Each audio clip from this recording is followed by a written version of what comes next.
I got a call from Mom. We were changing plans and heading back home. What? What are you talking about all of a sudden? We were on our way to Alaska for a family vacation.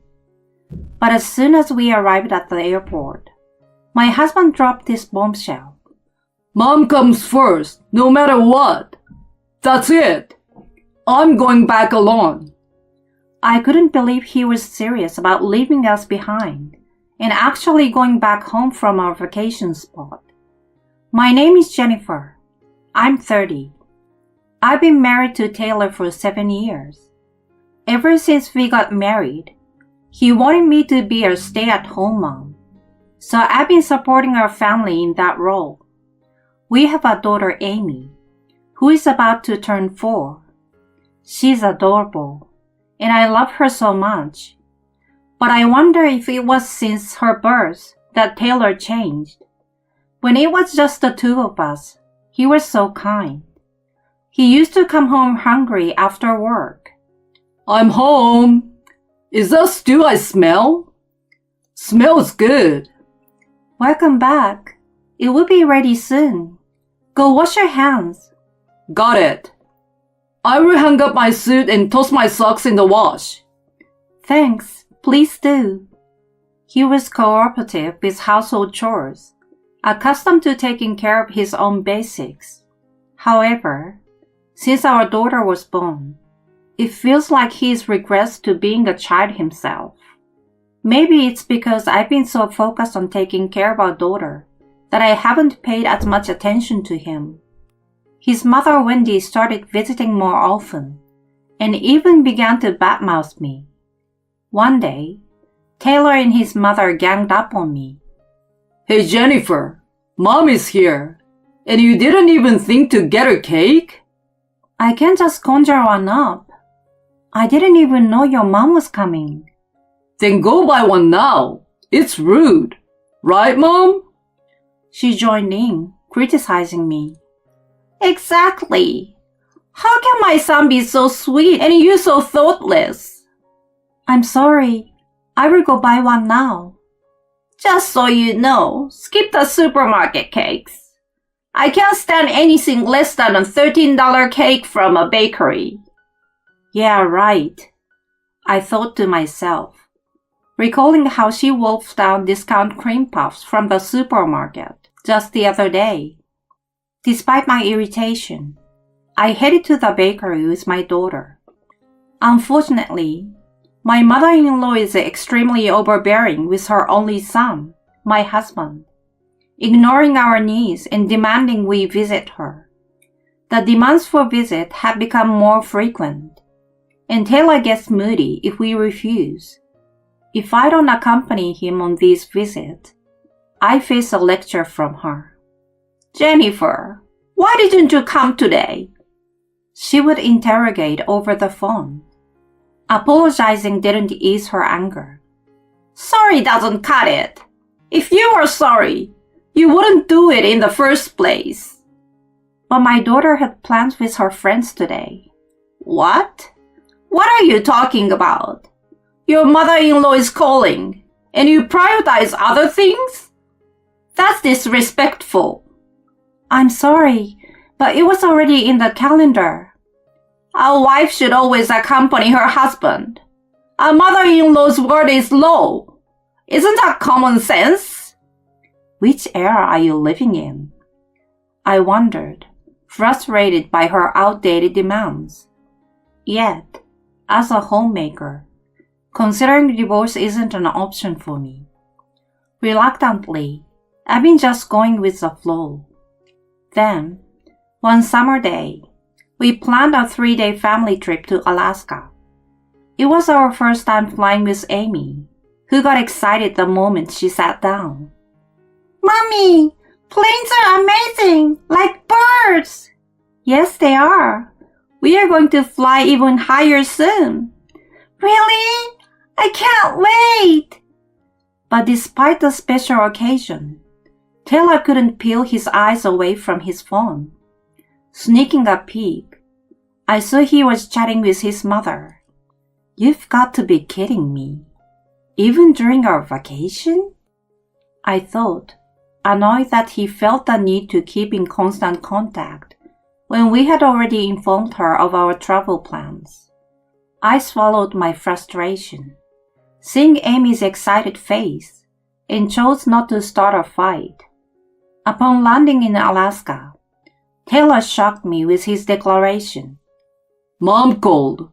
We were changing plans and going back home. What?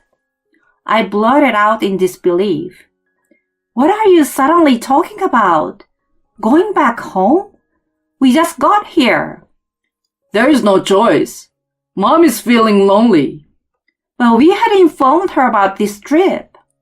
Amy was looking forward to it, and now you want to ruin our vacation? Your mom is being unreasonable. Are you talking shit about my mother? Should I even consider you my wife? Mom always says a wife should accompany her husband. Why should a family vacation be disrupted like this though? I usually have caved and turned back to his mother's house, but this time, I had a reason to stand firm. My college friend Sherry and her husband owned a restaurant, and we planned to visit it during our trip. Taylor knows about this too. Still, he prioritized his mother over our plans, which I couldn't accept. This time, I had to make him understand. Look, we were supposed to visit Sherry's place later. They are expecting us. I've already confirmed our arrival. So what? Just cancel it. That's not the point. They must have prepared a lot of food expecting us. We can't just bail now. He scowled, clearly annoyed, and shouted. Enough. I don't care about that. Mom is the top priority. You're still saying that? She's not a child. She can manage a bit of disappointment. Cut it out. You are prioritizing your friend over my mother? I didn't mean it like that. I get it now. I didn't think you were such a heartless person. That's it. I'm going back alone. My furious husband left me and our daughter behind and hurried back home alone. You've got to be kidding me. To think that we traveled all the way to Alaska for a family trip, only for him to rush back home to prioritize his mother. Well, what else can I do but to enjoy the rest of the trip with my daughter? We ended up visiting my friend's store without him and stayed at the hotel we had booked. When we returned from Alaska, the situation had worsened. Taylor and Wendy, both red-faced with anger, were waiting for us. Jennifer, are you out of your mind? Enjoying the trip by yourself after sending Taylor back alone? Right? As soon as she saw me, she started yelling at me furiously. What do you expect me to say? We had told you about the trip in advance, hadn't we? So what? Whether it's a trip or even if parents are dying. If I, your mother-in-law, say come back, you come back. That's a wife's duty. That's absurd. Listening to our exchange, my husband shouted, Enough! I can't stand your attitude anymore. I want a divorce. Divorce? I was shocked, unable to believe that the conversation had taken such a drastic turn. Wait a minute. Divorce? Just like that? Shut up. You've never shown enough respect for me or my mother. I'm done with you. You're joking, right? What about Amy? I will live with my mom. You can just take care of the kid on your own. Don't ever show up at me or my mother's place again. With that, he slammed the divorce papers down. Wendy chimed in from the side. Exactly. Divorce him now. You are such a terrible wife. Not at all suitable for my son. To be honest, your daughter isn't cute at all. Just leave already. How could you say that? My parents were already in a nursing home, and the family home had been sold. As a homemaker, I had nowhere to go if kicked out of the apartment in my husband's name. But no matter how much I tried to reason with them, their minds were made up, and I was forced to sign the divorce papers. The divorce was finalized under the condition that he would pay child support. Wendy, having sold her home, moved into the apartment, forcing my daughter and me out. Finally, the nuisance is gone. Now it's just the two of us, and we can live comfortably. I heard my husband and his mother say mockingly as I was leaving.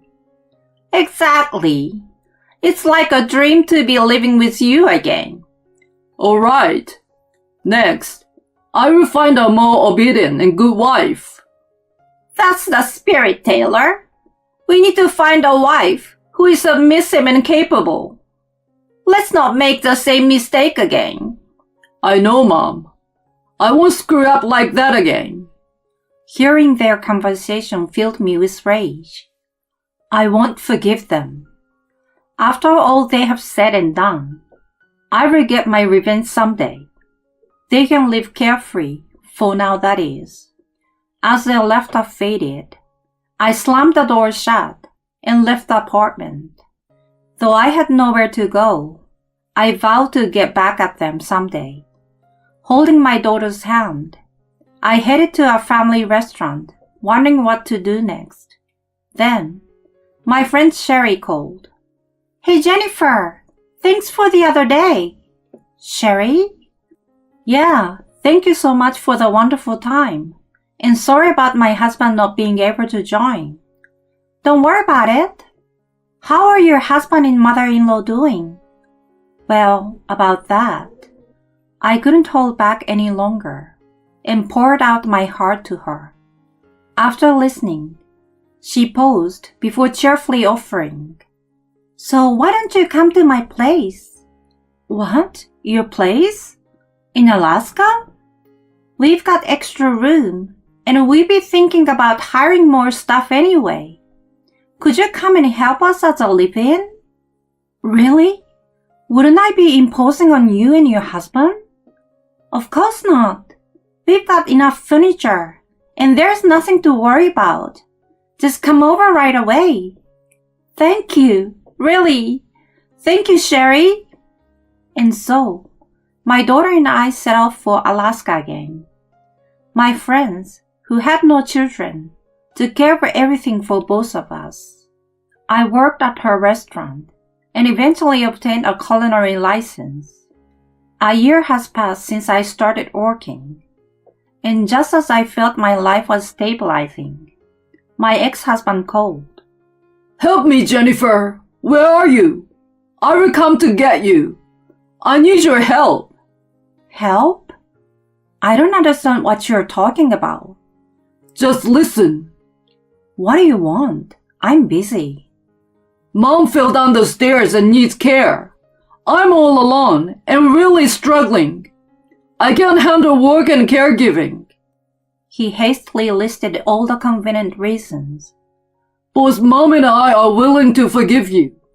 It must be hard raising a child on your own, right? So you can come back. From now on, let's support my mom together as a couple. Honestly, I was speechless. After being pushed into a unilateral divorce and kicked out with my daughter by him and his mother a year ago. And now, he expects me to provide care? Ridiculous. Who would agree to such a convenient request? Furious, I told him, Forgive? You've got to be kidding me. There's no way I'd agree to such a convenient request now. What? You're going to abandon me and Mom? But you abandoned us. Besides, we are divorced, so you're no longer family. That includes your mom. Wait, Mom has become really selfish since she needed care, and I'm really struggling. So help. What? Your beloved mom's whims.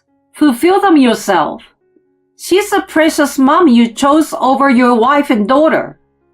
But I have no one else to rely on but you. Not my problem. That's what you get for your choices. I will take care of Amy, so don't worry. You enjoy your life with your beloved mommy. Come on, don't be so cold. Angered, I took a deep breath. Gosh, you're so annoying. From the day you made me sign those divorce papers, our relationship was over. Don't come crawling back now. It's disgusting. Never contact me again. If you keep this up, I will call the police. With that, I hung up on him. Despite continued calls and emails from him, I blocked them all. Thus, I was finally freed from that family's curse.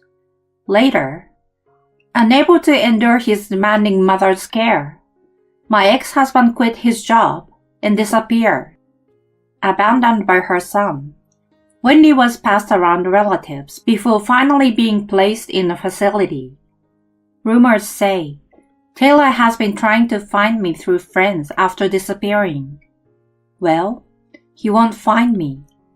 Even if he does, I will just report him for harassment. When that time comes, I will make sure he pays all the overdue child support in one go. Meanwhile, my friend's restaurant has flourished, leading to the opening of a branch, and I was appointed as the manager. My daughter has started elementary school and is enjoying her days. Mom, I'm off. Take care. Have a good day. Thanks, you too. Good luck at the restaurant, Mom. Thanks, sweetie. I will do my best. Being a manager keeps me busy, but my life now is incomparably more fulfilling than before. All thanks to my friend Sherry, for whom I can't be thankful enough. It's because my ex-husband rushed back home that I have my current life. Life is unpredictable. I want to live each day with gratitude, never taking my current happiness for granted.